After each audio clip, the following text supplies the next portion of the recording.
welcome to the Global Voices interview series. I'm Patrick Reilly here with photojournalist Wil Sands to discuss his latest project entitled Waiting for Mother Russia about the conflict in Ukraine. So, Mr. Sands, welcome to International House, and thanks for taking the time to speak with us. Thank you. Yeah. So you've come here for an exhibition of your photo series, Waiting for Mother Russia, about the conflict in Ukraine. What was the most challenging part of covering this story? The most challenging part of covering the story, probably language, quite honestly. Given that I don't speak either Ukrainian or Russian, it makes it much more difficult to operate. Obviously, with pictures and translators, you can change some of that, but just your general orientation is difficult to get without speaking the language. Were a lot of the pictures and the translators you used of one political affiliation? Depending on where I was in the country, yes. In eastern Ukraine,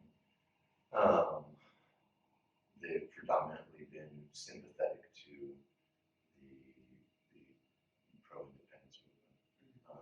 That being said, by and large, they're not activists per se. So before Ukraine, you covered Equatorial Guinea's political and economic challenges for the Pulitzer Center.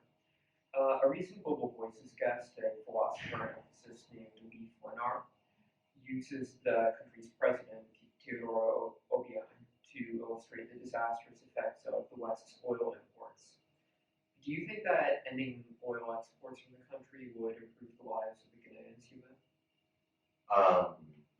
No, outright, just a blanket sort of prohibition of exportation. No. I think that the process that needs to happen in Equatorial Guinea is not exclusively linked to the oil. I think that obviously that bolsters the regime's power. But I also think that there is the potential to use those resources for other things, obviously. I think that the international community has to be much more outspoken in terms of their critique of the Obiang regime than they've been up until now. And I think that would actually probably be much more effective than just a blanket sort of prohibition on oil exports. So your website says that you got involved in the prison abolition movement after moving to Barcelona. Was there something about Spain's justice system that inspired you to get involved in this movement? Actually, I was involved in prison abolition work before I moved to Spain. Okay. In Spain, it changed somewhat, given that I was much closer to the criminal justice system because of friends that were caught up in different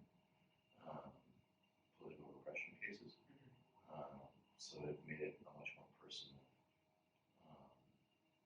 topic or interest than it probably would have been. Do Catalonian and supporters have a harder time in the justice system? Yeah, no, it was for a long time before I was a journalist. I spent a lot of time in anti-authoritarian sort of political circles, radical circles. So actually, it wasn't really. Most of my friends actually don't have anything to do with the independence movement. Had more to do with anarchist politics and anti-anarchist political repression than the independence movement. How do you compare the prison abolition movements here in Spain? I think that here it's far more advanced in terms of the development of the discourse and critique of the criminal justice system. I think that's partially because of, or in large part because of the fact that the United States is the largest incarcerator in the world. And also because I think there's been, as a result of that, within civil society, there's been a much more profound development of the critique and conversation around prison reform and ultimately prison abolition. Do you think any of the tactics that prison abolitionists use in Spain could inform the movement in the U.S.? I don't know. I mean, I think that there's such different political sort of situations that I'm not sure that you could translate necessarily directly the sort of organizing that happens in Spain and the United States. There's much more emphasis in Spain and Europe on direct action than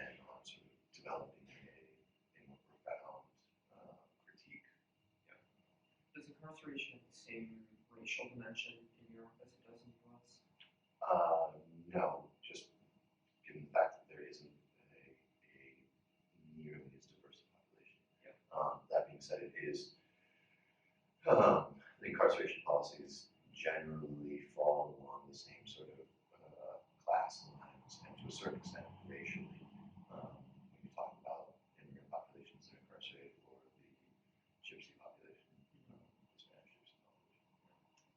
So at this point in your career, you've covered Spain, Equatorial Guinea, Ukraine, the United States. Am I missing any? I've done some work in Greece, worked in France, worked in Sierra Leone. Off the top of my head, I think that's some of it. So what's next for you? Do you see yourself specializing in a particular region or country anytime soon?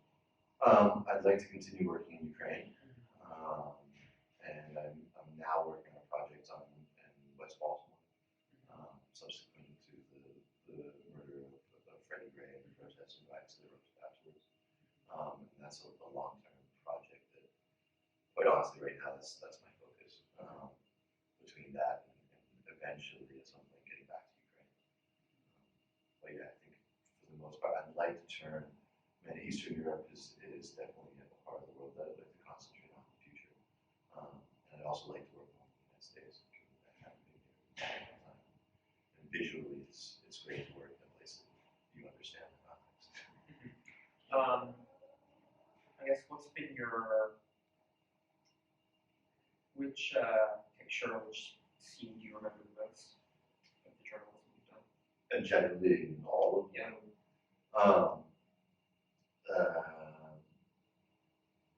I mean, each story has its own sort of special place within your sort of artistic or journalistic development.